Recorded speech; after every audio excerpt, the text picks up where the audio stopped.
Hey guys, welcome to Side by Side We Ride. This is another podcast video that we're going to be trying out. We have three ladies off-roading here, and we're going to go on through and introduce each and every one of them. We have Randi. It says Hobson, but she's Randi known as Alicia. Alicia. And you're going to be getting married in a week? 2 days. 2 days. So she took time out of her busy schedule to see us. We feel very blessed. Thank you so much. We got Meg and Ryan. Hi. And we got Julie Woody. Hey, y'all. Thank you all for showing up, and we appreciate you taking the time today to be on this podcast. All right, so let's start off with what type of machines you guys drive. I know you all have a very big diversity on the type of machine and what type of terrain you drive, but let's start off with Randi. So I have a 2016 OG Maverick Turbo, and that is my baby Grasshopper. That's my trail buggy. Tried to race it before. It's not good for racing. And then previously, this past fall, I was sponsored by Triage Garage and got to drive the buggy known as High Horse. And then we also have a 2023 Polaris Ranger HVAC. So those are our three buggies. Awesome. Thank you. We have the Pro XP, known as Diamond Dust, the big pink one with the big 63-inch tires, the whole shebang. I can go into it, but you're going to be here for a whole 5 minutes listening to me talk on that one. That is the machine I race with all the time. And we also have the 2020 Defender Limited.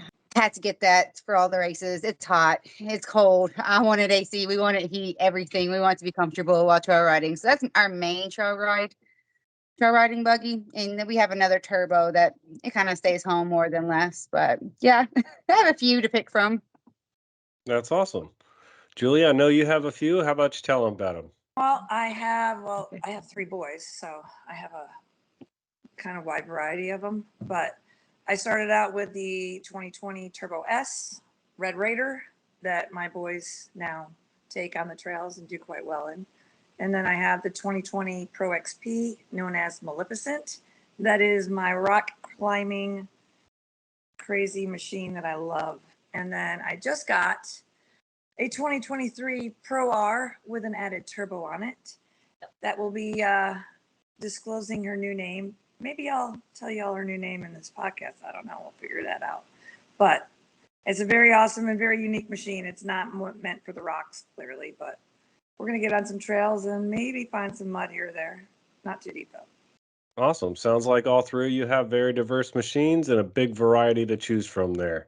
Let's start off by talking about some of your off-roading history. When you guys got into the game, what maybe your first event was that you attended.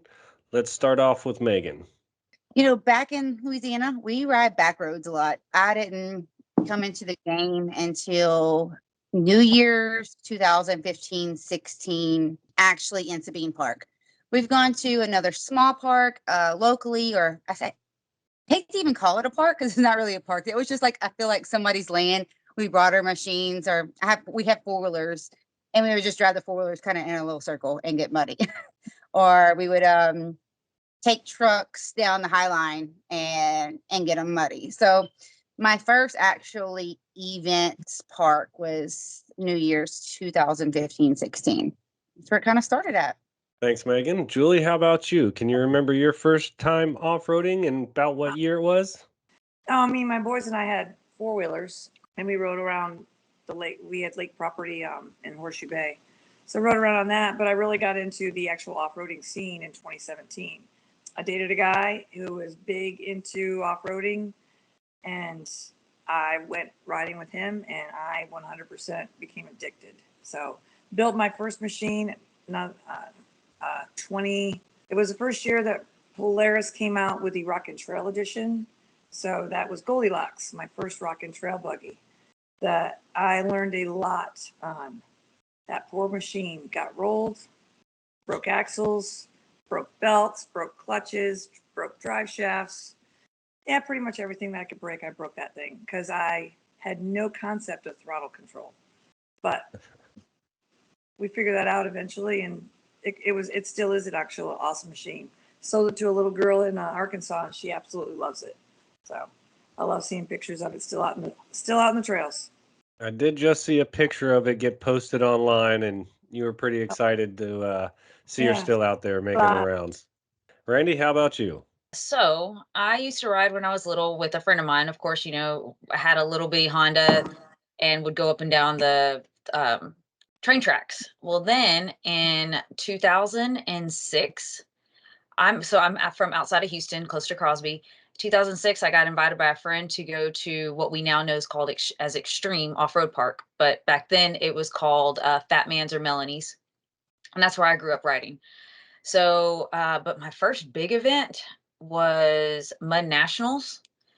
I don't even remember what year it was, but I started riding in 2006 with my friends, kind of got away from it a little bit, and then started dating a guy again who rode, and we broke up, and I was like, you know what? I need a bike of my own. So in 2009, I went out and bought my first bike, a Kawasaki Brute Force. I was super excited about it because I got it all on my own, and the rest was history. And I kept riding ever since then. So started in high school. I'm 34 now, and I've evolved with this industry, and I have seen a lot. That's great. Sounds like y'all have a big diversity in when you started and how you started.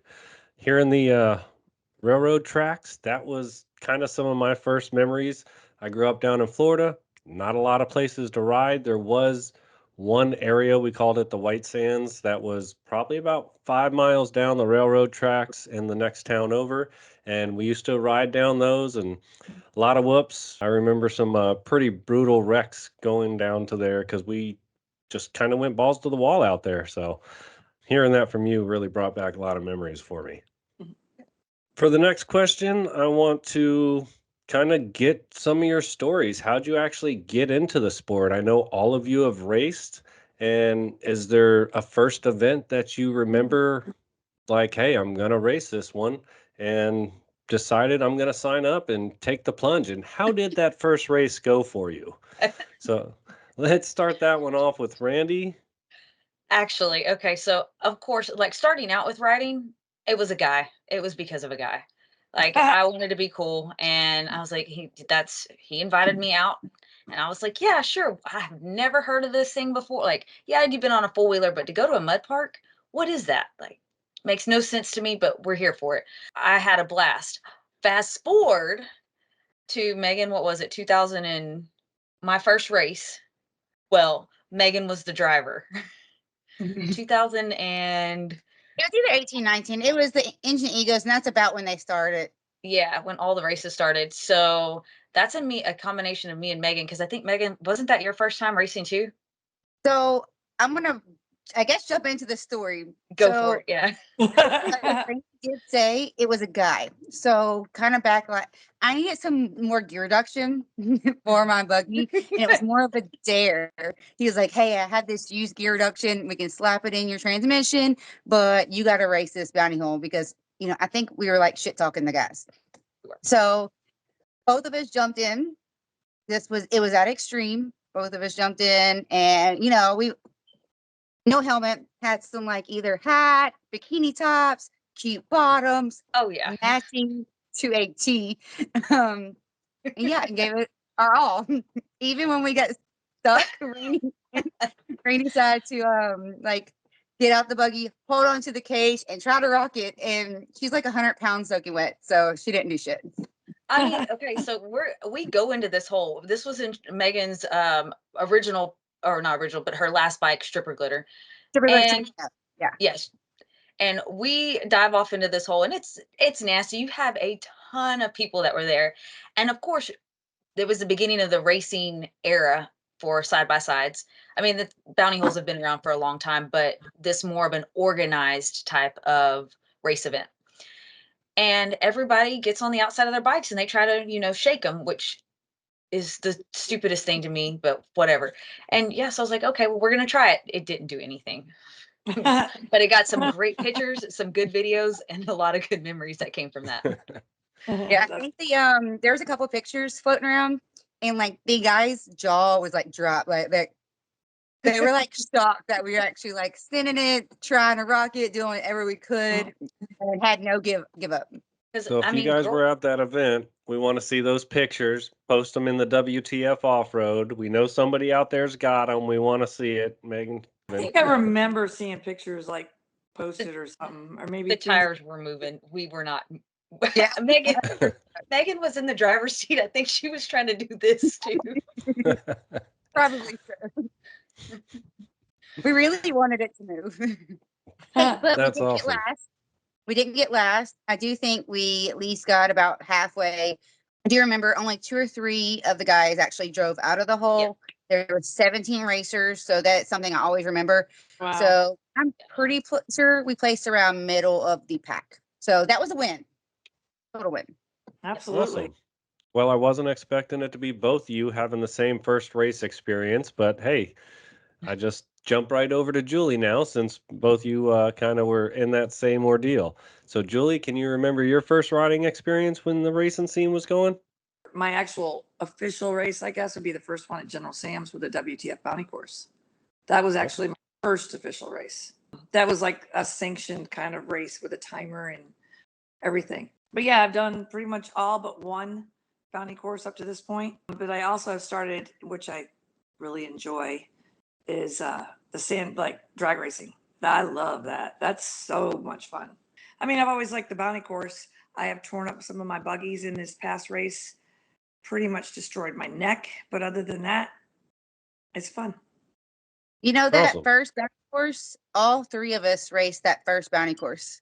We did. Oh, yeah. Mine and Circular, Randy and Grasshopper, and you and Goldilocks. Yeah, that's right. And Julie made it out all the way. Megan and our buggies were not so lucky. We broke a lot of shit. We didn't. They didn't do a fastest ladies that round. That was the first one. There wasn't a fastest ladies that one year. I don't No, think. but I think you were the only. You were one of 2, or the only lady that made it through that bounty course. I think she was the Yeah. only one because I don't think there was very many at all. Mm-mm. It was Well, fun they though. probably started that enjoyed it. class because of you 3. It was a lot of fun.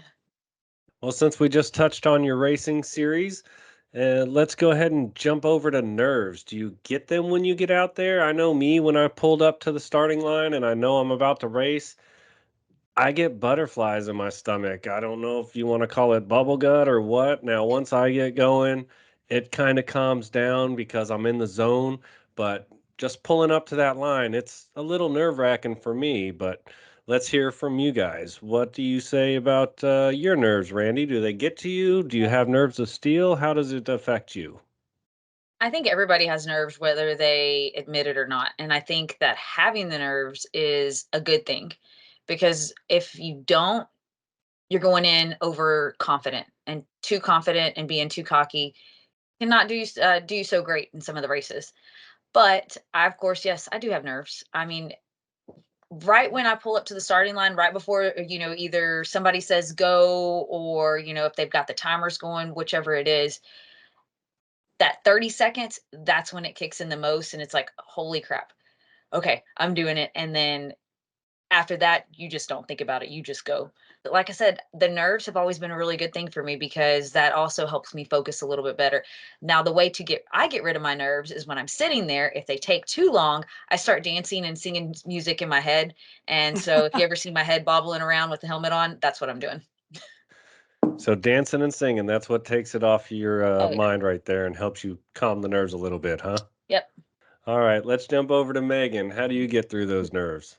I'm pretty much the same. A lot of the same things she touched on. Before the race, my personality is completely 100% does a 180. I'm not talkative. I'm not giggly. I'm not laughing. I am focused on what other people are doing, watching, seeing what I need to take, what line I want to take, figuring out what if I want to run it high, low, like figuring out my strategy before I get in.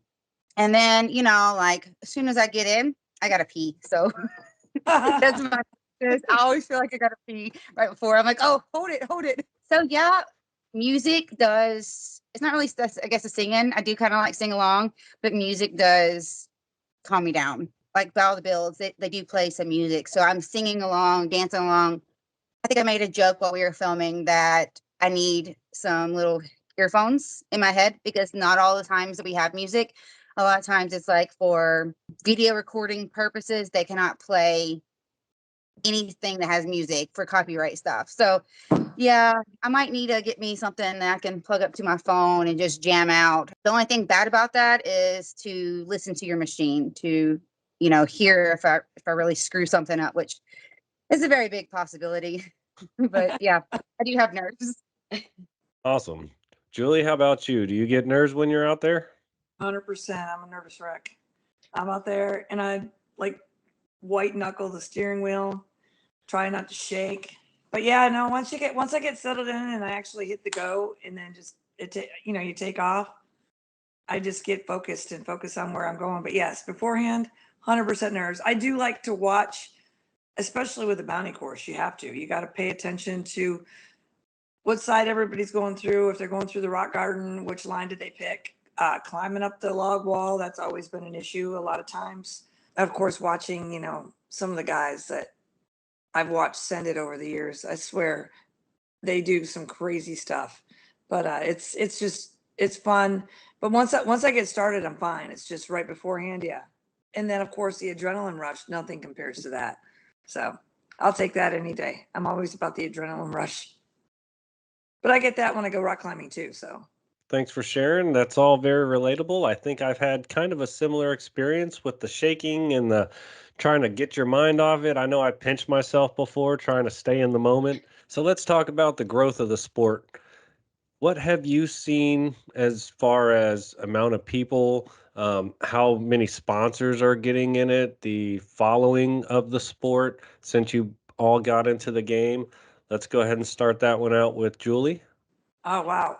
Well, I'm just thinking about all the different aspects of people that are starting races and race series, and yeah, all the different sponsors that are coming out too. And of course, there's different series. I mean, and I love watching all of them. And of course, I love watching the racers too, because you get, you personally get involved, or, you start kind of rooting for some people, you know what I mean? So that's always a really cool experience to say, hey, am I following PCF, or I'm going to follow PATV, or hey, who else is out there and running their own machine? So it's always kind of good to follow the little guy sometimes as well. But I enjoy watching and learning about all the new stuff, including, you want to see something really cool? This, I just got in the mail today and I can't wait to open it up because it's a big surprise. But I am going to be a Awesome. part of, and I can't wait to race at the Crossbar, the Hoedown that's going to be coming up in the second weekend of April. That's going to be a lot of fun. I can't wait to do that. But this is actually my alien lights, and I think they're going to Oh, go. nice. My new Pro R, Hunter just sent it to me, so I'm so excited. He says, "What's your address? I'm going to send you something." So I got me some alien lights, and of course the products that the bigger and the better. The ball joint deletes, which I might possibly do on the new machine. I don't know yet. We'll see. So there's lots of opportunity out there too. Definitely. And Hunter's going to be super stoked when I tell him that you gave him a shout out and you got the alien lasers and you talked about the side-by-side hootenanny, because I have him booked for Tuesday of next week. Oh, So very he's going to be on doing a podcast. So he's going to be really excited when I tell him about that. Very cool. So let's hop over to Megan. How have you seen the sport evolve? The amount of people that attend, the amount of competitors that you're up against now, has it changed a lot? And if so, how many people do you think? Well, like we've said previous, this used to be a in the woods bounty hole along some tree line, and we used to literally sit along the bounty hole and almost dangle your feet in the hole. You were that close. You can literally give them a high fives as they pass, some kind of a backyard race. It was not organized. Yeah, you might have the first winner, whatever, might have won $500. That's it. Everybody was like drinking, having fun. It wasn't even a game at this point. Fast forward it to years down the road, they started, organizing events for the first, I guess, Engine Egos was one of the first that I remember that was the Bounty Hole series. and was organized. It started having series points and or not series points, it started having multiple events at different parks. And then you have the bounty course that rolled in with a different type style racing. You know, we have Battle of the Builds, and there's been so many series startup, you know, Southern Bounty series. Then we started the Kid series. There's been many Kid series popped up after that as well. This will be our 4th year. Oh my God, that doesn't even sound right. But yes, Wow. our 4th season of doing the kids races. And each year that any of these, not even just the kids, but any of these series have gone on, they've gotten better sponsors. They've gotten more organized. They gotten more safety. And that's like a huge issue. It's not anymore sitting on the edge, having your feet dangling in the mud pit. You are behind barriers. You're 30 feet backed up. You have security walking around. You have timers. Like, it's very organized. This is not just some rednecks playing in the mud anymore. This, you know, we're getting a little serious over here. A lot of big money in the machines, payouts, and a lot of big money that the event holders, you know, put together as well. So it's gone from, I say, 0 to 100 in the past 5 years tremendously. Awesome. It's great to see the sport growing. Randy, I know you've been to a lot of events. What's the biggest one you went to? How have you seen the sport evolve over the last 5-10 years? And what do you think it's going to be going towards? I mean, Julie talked about parts. Megan talked about the events. I'm going to mention the industry as a whole. People have been riding for, I can say it, decades now, you know, 70s, 80s. So you've seen, you know, the machines themselves and what manufacturers are making and bringing out, those are changing. I think we've seen the most, to me, I've seen the most changes come out in the past 4 years. And I think that's when the past 4 years since COVID, the industry changing a lot and moving forward, and a lot of people pushing the limits and trying to be different and set themselves apart from other people. And I think that the future of that is just going to keep evolving. I mean, you see companies, Polaris, Can-Am, Honda, just every single one of them is trying to do, even CF Moto now. I mean, that's a big thing. Everybody's trying to push the limits, and what's the next big thing? Even with the electric, I mean, people think it's stupid, but then again, we said the same thing about other stuff. We said the same thing about 37-inch tires. And we were calling people ridiculous because they were doing it. But then now down here in the South, at least, that's, well, not even the norm anymore. I don't even know what the norm is because everybody's all over the place.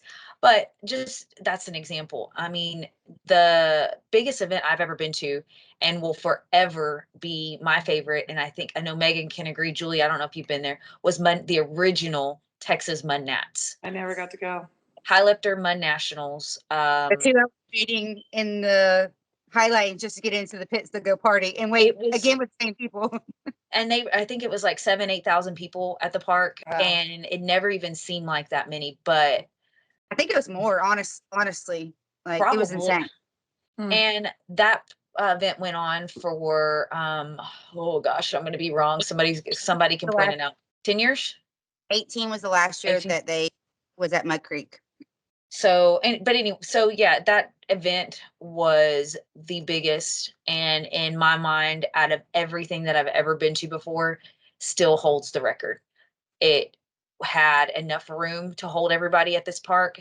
They had a ton of events, all the vendors set up. I mean, it's just, if you ask anybody what was that went to Mud Nationals, probably what their favorite event was, that was the place to be. And back from 2007 all the way up until 2015, I can't think of any other event that even got close to that.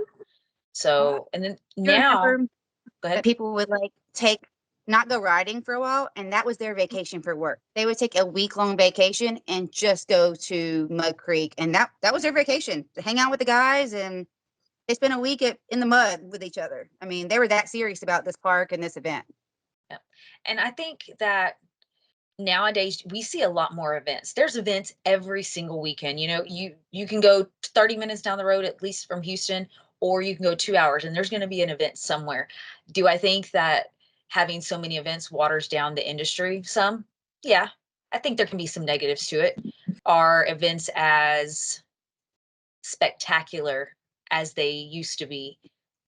Maybe, maybe not, you know? So everybody's now trying to figure out, okay, well, how can I take this event and tweak it just a little bit to make it even better and different than before? I don't know what's going to come of that when it comes to the events, but I can tell you that there are some race series that are pushing the limits and trying to see, you know, if they can become like a monster jam or get it into an actual show arena of some sort, but invite in people who maybe don't have buggies and who can't, you know, who have no idea what this is about, but bring those people in and then try to get those people to ride and start with the new generation of riders. If that makes sense. That'd be something I'd be interested in seeing, Arlington Stadium putting in a track bounty course, maybe a mud bog in the middle, get 30 to 60,000 people in there watching. That'd be a heck of a show probably if you get the right people involved. And XMC, Extreme Machine Challenge, which they did one event in Georgia, that was the start of it. And I think that that was a really big thing. And they wanted to do another event. It hasn't happened yet, but you never know. Awesome. I will have to look that up. I have not seen any videos of that, but now I'm slightly intrigued. So seems like everybody's kind of seen crazy evolution, whether it's been in the industry or at the parks and the attendance. Let's go ahead and talk about your favorite off-road location and why you select that. I see Julie shaking her head, so she's she's thinking something about it. So let's go ahead and start with Julie on that one. What's your favorite off-road location? Where do you like to go? What type of terrain are you riding? I know you do a little bit of everything. Yeah, I do a little bit of everything. I have to say that locally, my favorite place, hands down, is going to be Crossbar. I love Crossbar. 6,000 acres all over the, gamut. We can go ride. The beautiful country is just awesome. And I mean, my jam is rock climbing. That's what I like to do. So just got my new tires, my new stickies on there. So I can't wait actually for the hoedown to get back up there and see what my girl can do. But I also enjoy and love, and we'll go back to again and again. I've been to Moab 6 times, and I love Moab, and I love the diversity. I love the hard trails, Pritchett Canyon, Cliffhanger, doing all the pins and needles, all the good ones. I call it pins and needles, actually pins and things. But yeah, Moab's awesome. I actually think I might like Sand Hollow a little bit better than that because there's just obstacle after obstacle after obstacle. They're right on top of each other, and it's so much fun. And then, of course, taking it. I always go once a year. I didn't get to go in 2023. It was a bad time, but 2024, I will be back. Glamis is my favorite. Week-long trip, going over Thanksgiving. And I mean, I have a whole off-road family mainly from Arizona and California that we go camp and Wash 14, and it's just the best time to go ride the dunes. And just, it's like nothing that you can even explain until you actually go there, and your own personal roller coaster to ride around the different hills and climbing the hills and just knowing which way to go and which way to turn. It's so unique and awesome. I love it. Yeah, I mean, Texas got some great parks too. I mean, I don't know how many times I've climbed the backside of the mountain at River Run. Probably will do it next time I go too. But yeah, I love River Run. I love Sabine. Sabine's a great park. Love going to all those places. They're so awesome. But I think Oklahoma's definitely got my heart locally because you can get there within a day. You can go ride Disney. Rugged Mountain Ranch is amazing, and that's very technical. And if you're a rookie, I don't recommend going by yourself. You definitely want to go with somebody that knows what they're doing. I've been there. That's a tough place one. Legit. I had a great time. We went there last time, but I just didn't have the trails marked. That was the only frustrating thing. Rocks are my jam, so that's what I enjoyed riding for sure. Yeah, I was supposed to go on a trip to Rugged Mountain Ranch with James, and they got sick, and I thought, me and my wife are going to go up there by ourselves, and we already had the place rented. We showed up. I think I was still on 30s, maybe 32s, and I honestly, I couldn't even get off the park road. You'd look down the trail, and I'd be like, no, there was nobody out there. You don't have cell reception. You break down It's Yeah, a hike to get back, and you'd be stranded, and there was nobody out there. I mean, we had the whole park pretty much to ourselves, and that's I don't what, understand that. 3,500 acres? Oh yeah, it's so awesome and beautiful. I mean, I like a challenge, so I like to go find the best trails, and there's definitely some out there. Not for the faint of heart, for sure. Yeah. Randy, what do you say? Which one's your favorite off-road park? Certain location? That's super hard because it depends. It's going to depend on the time of the year. If it's super hot, I've got to find a place that's got a water hole. And then, if it's in the summer and springtime too, we've been all over from here to Illinois, Missouri, Arkansas, Kentucky, I think. One of my favorite parks outside of Texas, because I mean, our home parks here in Texas, of course, are River Run and Sabine.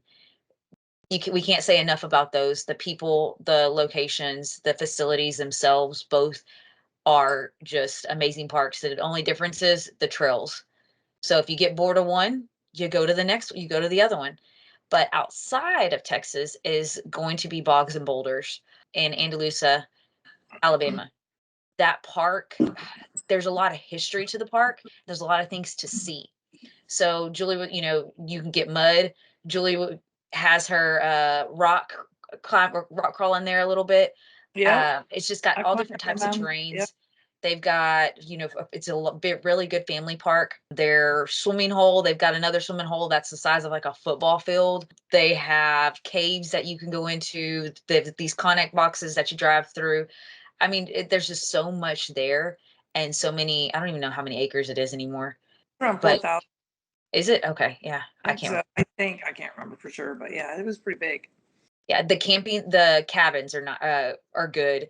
They also have awesome hookup spots for the RVs. And again, great people that run it. So that's probably my favorite. Although Gregory Lake is a beautiful park as well. So that's Awesome. Thanks for sharing. Megan, is there a park that really sticks out to you that you love to visit and ride? Randy did very well with explaining like her favorites, and they're basically spot on for mine. Sabine and River Run are our hometown parks. They're in Texas. They're something that we can ride to the day, take the kids, ride a little bit, and even come back home for that day or stay all weekend, whatever floats our boat then. So honestly, those are my two favorite parks. I definitely was going to say Bogs. Bogs it's different between the water holes, and I would definitely hit Bogs in the spring. I don't think I would hit it in the wintertime.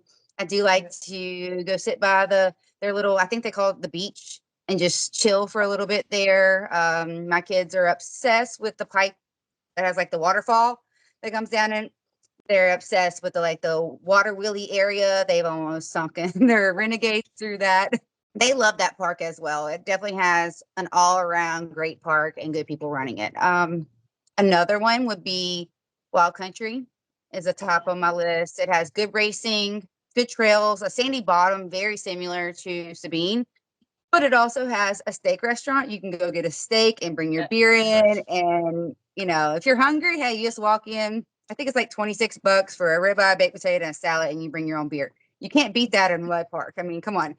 That's a popular one. And he always has some events going on, whether it's mega truck races or drag races, even some bounty holes or a huge haunted Halloween stuff. Like he always has something going on. Concerts. Another one that me and Randy went to this year was our first time, Greasy Bend in Arkansas. yeah, that was beautiful We too. were very busy, but it was gorgeous. I think that's just why it left a memory in my heart. It took us a while to figure out exactly kind of how to get to the certain little, I guess, chill spot, you would call it. I literally thought we were like off the grid outside of the park at one point, but it's really pretty. Very spread out. I would definitely go back to that one again. And That was in was a good Arkansas. one. We thought there was a huge field and it was like it looked like a cornfield, and we were like driving a trail down the side of it. We're like, we don't know where we're going. They were baling hay. But apparently, like the park ends and you keep driving down these trails and then the park starts back up. And then like you drive into their short course race, and they have a pretty badass short course set up out there. And then you go a little bit further and there's a river, like all of a sudden just clears out the river. And then you go on like the other side and they call it this island. Like there's all kinds of little things. Like we would try to get away and explore at this park, and we were filming the whole time we were there. So we had our mics and everything. They would call us back, hey, time to come back and film. We're like, okay, dang it, we're coming. Yeah. So that would be another park that I go to. But Awesome. Julie, Sounds like all three. I forgot one though. I forgot that I have to mention because it's in Texas and it's awesome. Rednecks and Paychecks, twice a year. I will never miss an event because I not only love the people that run it, the whole grounds, which they've added more to now, but it's like they're my family. I mean, we just go and we have the best time, and I cannot wait. It's like in 3 weeks or less, or I don't even know. It's like 2 weeks.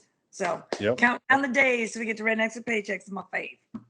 Yep, they opened the back 40 up again, which is another 300 acres. People are stoked about that. It is Yeah, it's about 3 weeks. I'm not sure, but that is a huge event. People come in from Australia, the UK. I mean, people are coming in from all over the world to check out that event. It is not your typical off-road park because it's not open year-round, just the 2 times, but it's been going on for quite some time, and it is definitely a show, especially if you love to people watch. Yep. Yeah. Oh, Yes. people watching. Julie, you better leave your passenger seat open because I'm determined to come with you to Glamis one day. I've been saying that for years, and it hasn't happened yet. But going, I want to. It's so much fun. So much fun. I don't need to because that's a bad journey to get on, and having to buy another buggy just to do that.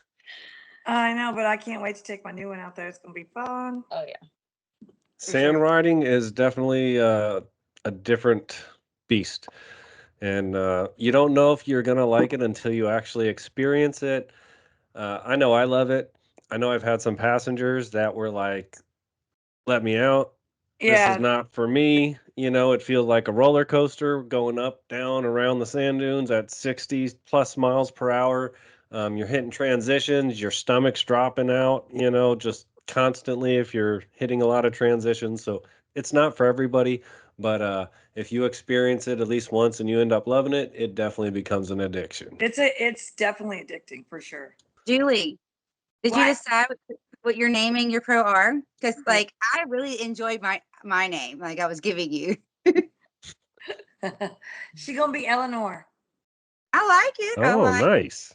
Eleanor. She gonna be Like Gone in 60 Seconds? Yep, Gone in 60 Seconds.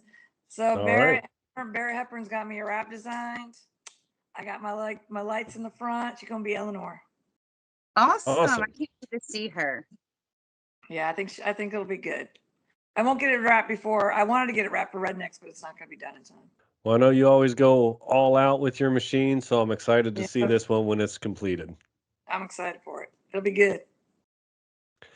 So let's jump into your most memorable event. Now, I know you all have way too many, but just one that when you think, hey, what was the best time I ever had at an event, that just jumps into your head and you're like, that's definitely my favorite.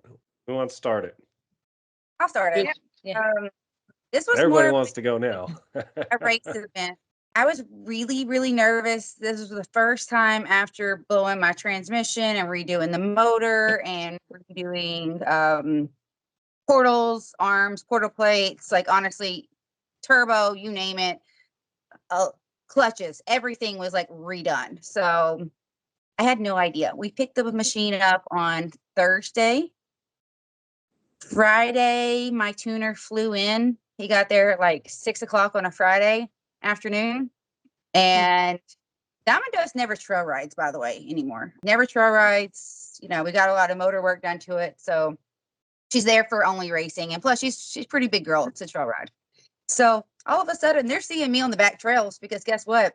We have a couple hours Friday night and a couple hours Saturday morning to test and tune and get this machine top to start racing it again. And I have not raced it since March. So I was having a blast that night, Friday night, like in the back of the trails. And I hate to say it even on here at Sabine, going from stop to full on walk pulls over and over and over again.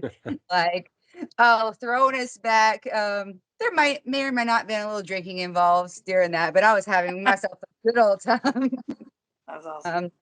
We would stop every once in a while. The motor kept getting hot, let her cool her down. So that really just brought, man, just my love for riding and racing kind of back all into one.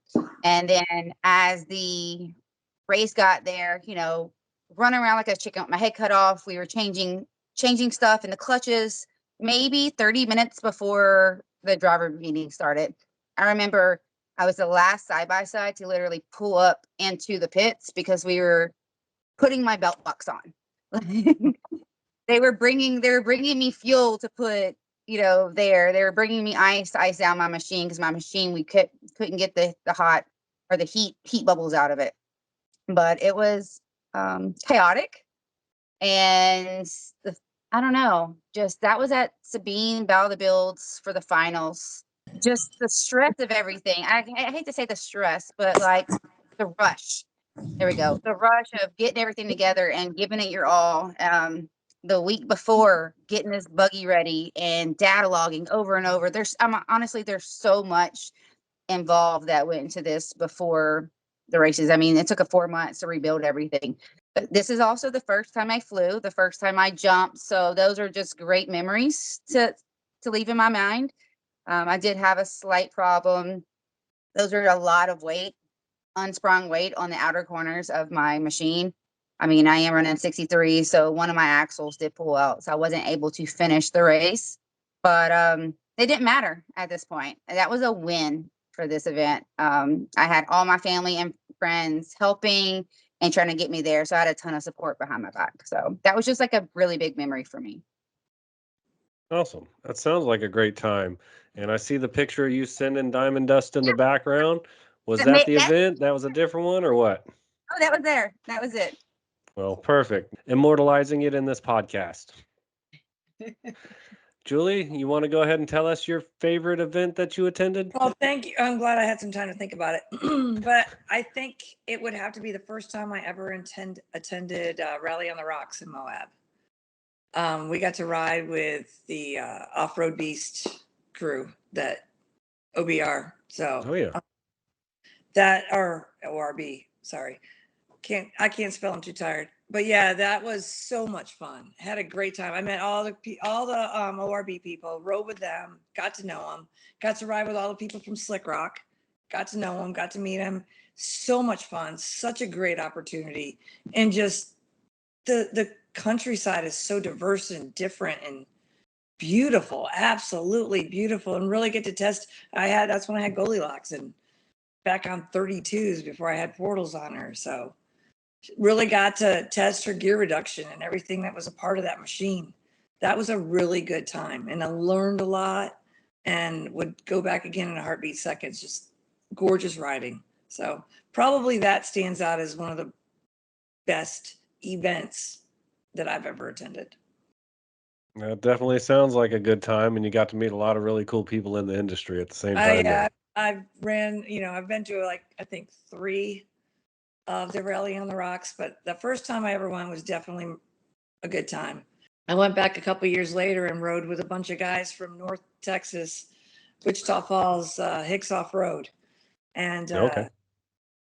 a lot of people. Dylan Perry was there. Holy crap. That dingbat freaking flipped his thing in the hot tub 3 times. And David Jones for the DFW ATV did the same daggone thing with his Can-Am. The egos are going back at each other. You just sit there, shake your head and be like, why, guys? Why? But it was a good time. We all had a blast. It was a lot of fun. I mean, I think doesn't matter where you go, though. I mean, my favorite part about riding is the people I get to meet, hands down. I mean, I never met those guys. I mean, they're all from Texas, but we got to hang out and just rode and had a blast. Had a good time for sure. Awesome. Randy, what's your most memorable event that you've attended?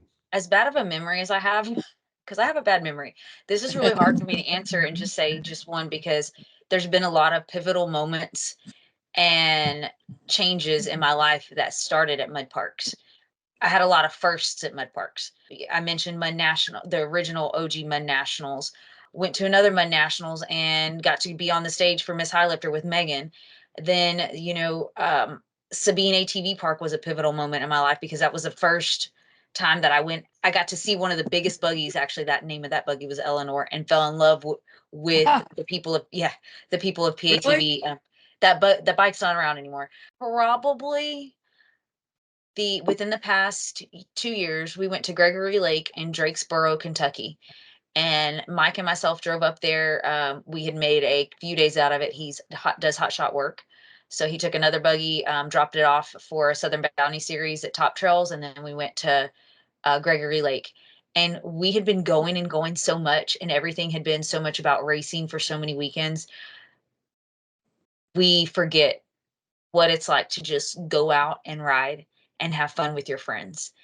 And that weekend was just, yes, he did race that weekend, but it was an all day race thing. I think it took maybe an hour, and we got to ride and have fun and see our friends and meet new people. That was our first time at that park, and get back to the core of why we do it and what we love about this hobby. Because yes, the events are great, the racing is a blast and it's fun, but you also got to remember, why do we do this? It's not, it's not just the win and the money and the sponsors and all the other stuff. We like to be in control of a machine and be stupid a little bit and get in the middle of nowhere and be one with the outdoors as much as we can and hang out and have fun. And that was just the epitome of everything that I just said right there. So that was a great weekend. Awesome. I think everybody's answer kind of, even though it was based on an event, you each touched on it was mainly the people you were with, whether they were helping you put gas in your machine or out in the middle of the night doing test hits or meeting new people out in Moab or, going to another off-road park that you were able to actually enjoy and meet new people. That's a big key to all these events, as well as us just going out riding on the weekends, having fun with friends. What would you all say to women who are wanting to get into off-roading or competing in the sport? Randy, let's go ahead and start this one off with you. I think we all can agree. Do it. Just do it. I mean, if you're thinking about it and you're on the fence, if you don't know what you're doing, ask somebody.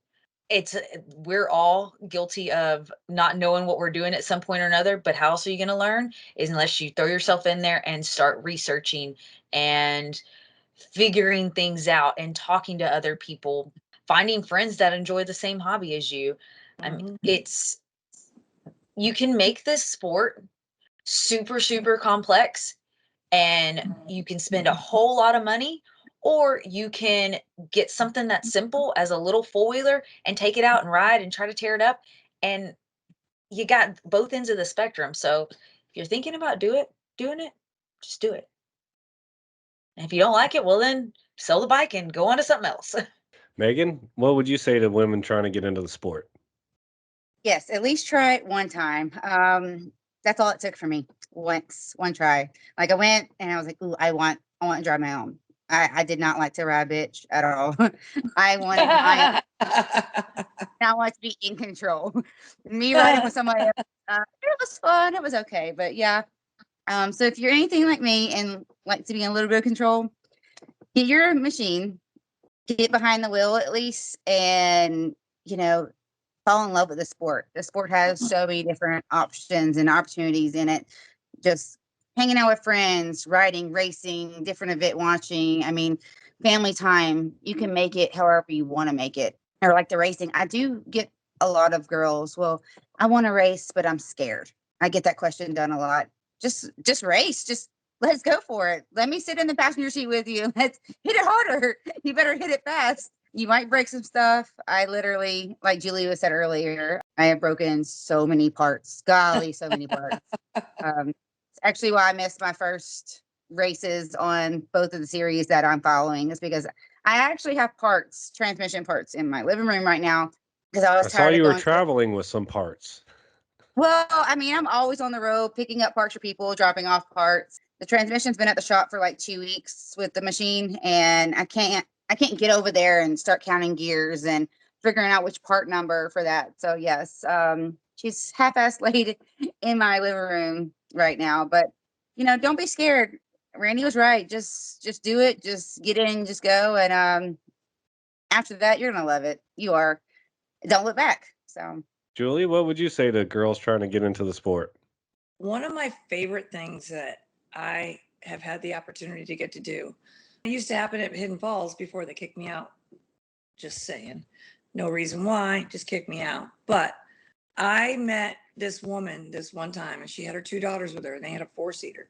And they were sitting at the bottom of Loose Rock.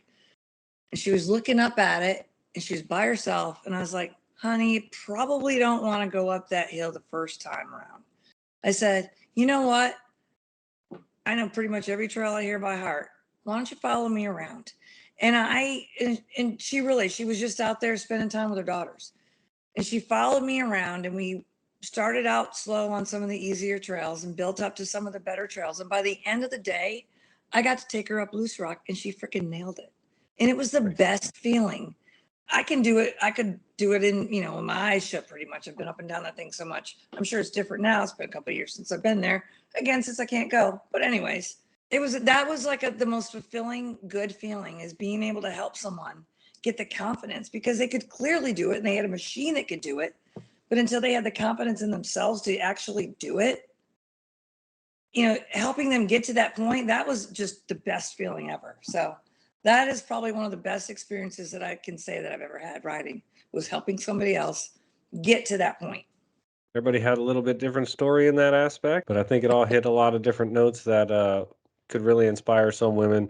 Pretty much the message is get out there, give it a try to link up with somebody. And, all of us started off at one point not knowing anything. The Facebook groups can be a little harsh. You post a question in there, and I'll tell you, they will devour you in those Facebook groups. They are not friendly. I know when I first got into side-by-sides, I was getting into some of the groups, and I learned quick, I do not ask a lot of questions. I just kind of read all the comments of somebody else's questions, and you got to weed through the junk, but you can learn a lot just by reading the comments. I know all of you have kind of had involvement in the off-road industry. What type of companies and different series are you associated with, and how did you get involved with them? Let's go ahead and start out with Randy. So I'm going to talk about the series that I'm actually involved in, and is Battle of the Builds, which is based out of Louisiana, and I'm one of the owners of that, one of 5 of Battle of the Builds. We've got 4 races this year set up, looking at doing a 5th one.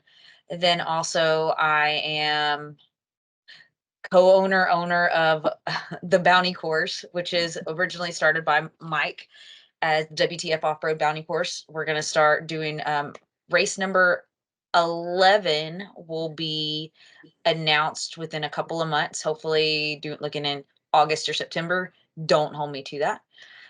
And then I also help Megan with the Teach 'em Young. I'll let her talk about that one. And then when it comes to like racing or going to other events, we go everywhere. It just, who's paying out money? What kind of bike do we have to race it? Are we going to be competitive? And is it close enough? Are we doing something else that weekend? And then we just go. Awesome. Megan, how about you? What series are you associated with? So Randy did mention she does help me with Teach 'em Young Kids Bounty Hill series. This will be our 4th season for the kids. And this is great for the kids to learn. I think what touches my heart the most is we started this out for the kids because it was all just an adult series. It was centered around adults. And the more and more, we've gotten a ton of kids involved in these races. And a lot of these kids, especially last year, they're kicking the adults' ass now. Like, Oh, yeah. they're winning. Like, if Casey you watch, Clenworth, that kid's amazing. And yes, Cash. so Casey, Cash, Brindley. I mean, I hate to even keep mentioning because I don't want to forget anybody. Brooklyn, Connor, like these kids are beating the adults. And it happens a lot in Tony's series. If you look at their points winners, I would say 85 to 90% of them are kids beating adults. And he has, I think, paid attention to his last race, 162 runs and I guarantee you, at least a third of those are kids, which is freaking great because we used to not have kids at all in this industry. Yes, they would come to race and come to look up at, say, I remember the kids looking up at Nitrix and Riff Raff and Skywalker. And yes, a little bit of Stripper Glitter, which, yes, that's why we had to do a name change. But they would just look up and say, I want to do that one day. So we started out small. We did like 6 to 12 years old and just capped them off at CCs. And then as they shown me that they can, handle a machine or a lot of them outgrew that age group and then they weren't racing at all. So then we had to go back to the drawing board and make like an outlaw class, like a bigger class for like the bigger kids that didn't quite or weren't quite ready for racing the adults. But it didn't take long. They're racing the adults back again. So I do that. I've helped out with anything from Pal the Builds in the past or Bounty Course in the past. I mean, where we can, be glad to help. Now I've kind of backed off a little bit because we're racing so much. We're traveling so much.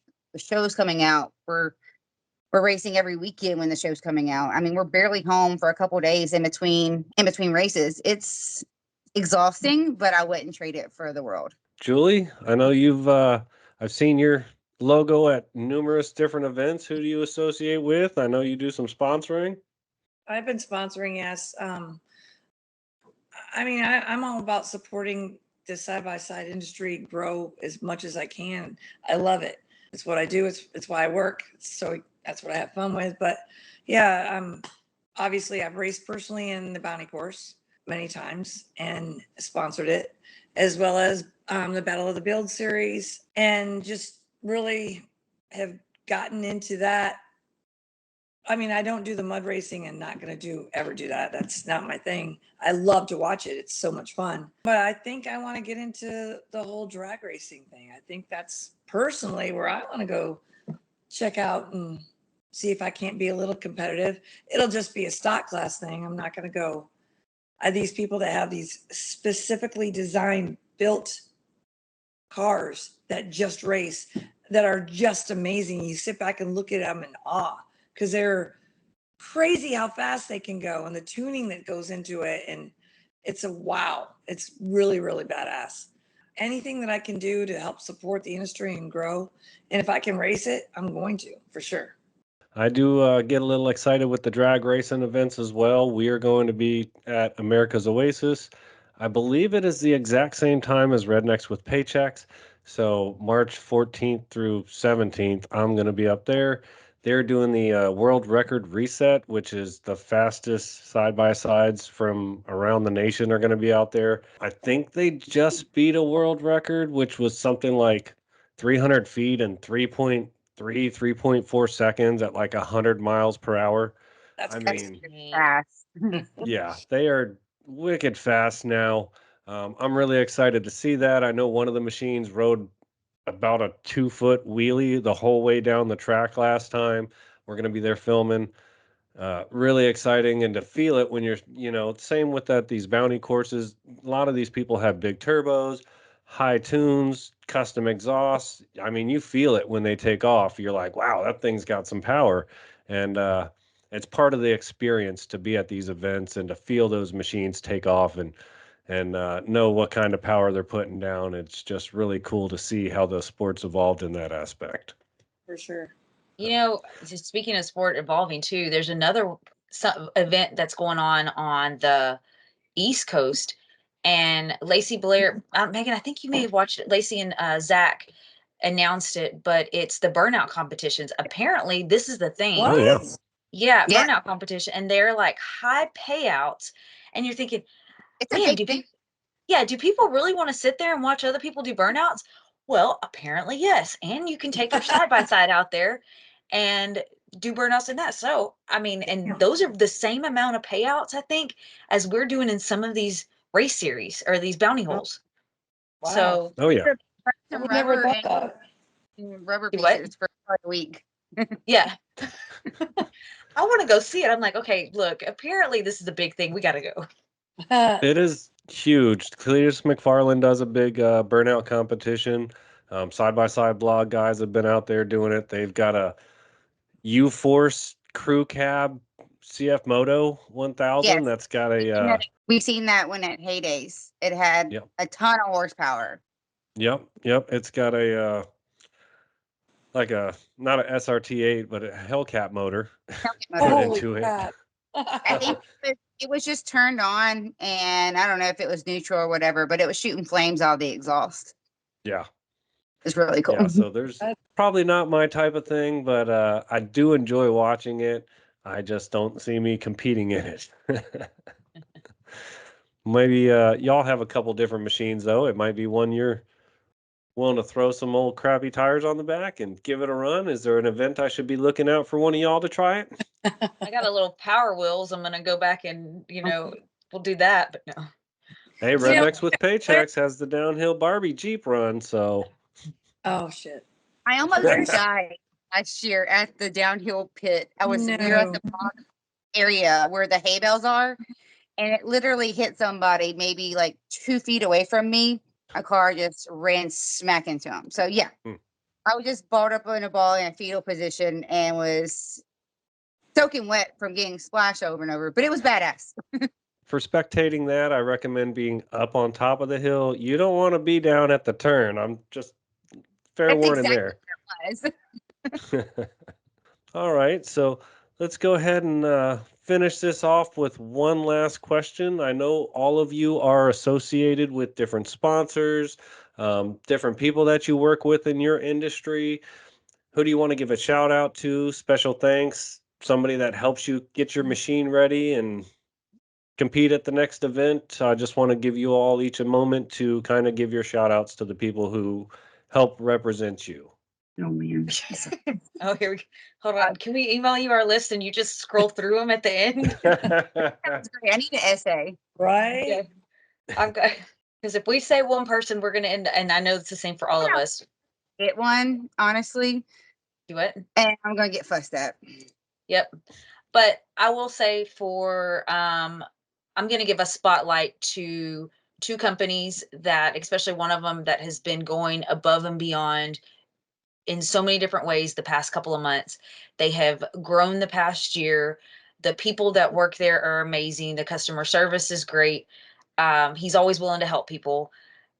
They've helped me and my journey. They've helped Mike. I see them helping other racers in other shops when they don't even have to.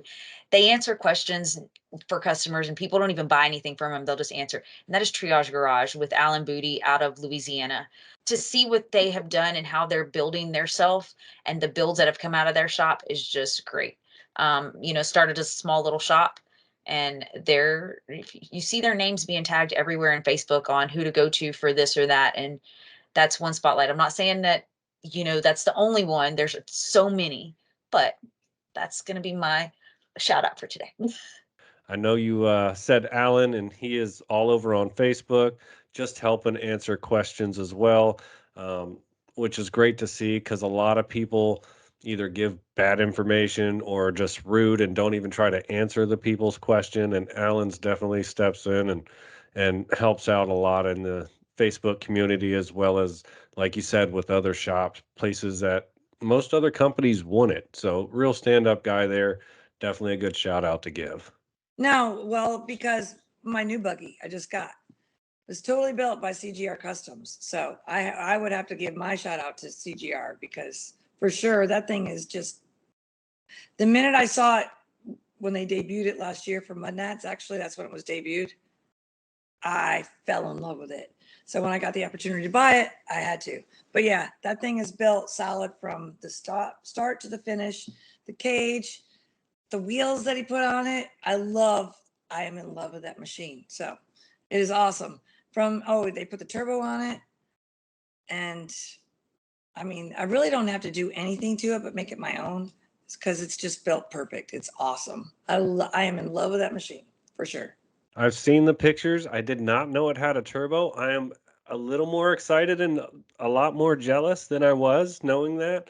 But I'm really excited for you. I'm definitely already had mentioned to you in text message that I need to come by and check out the new place, but now it'll have to be a little bit sooner after hearing with the turbo, and you might have to take me for a couple rips around the property. I got to learn how to drive it with the turbo. The first time I drove it was in the Angelina River and we almost got flooded out, but we'll talk about Oh that. no. That was a good story. Actually, it's a good story. Story for another time. It is a story for another time. Megan, who do you want to give a shout out to? Oh man, that's really hard again. I have so many companies that have backed me, not only in my racing career, just like even our trail riding and helping out, even people who has helped out with the kids. And I mean, like I'm talking right now, if you know who you are, my fiance Derek, I mean, he literally everybody says I work the pants off of him, and yeah, it's probably true. Poor thing will be working on everything and come in super late, still working on mine, and then get up before I do.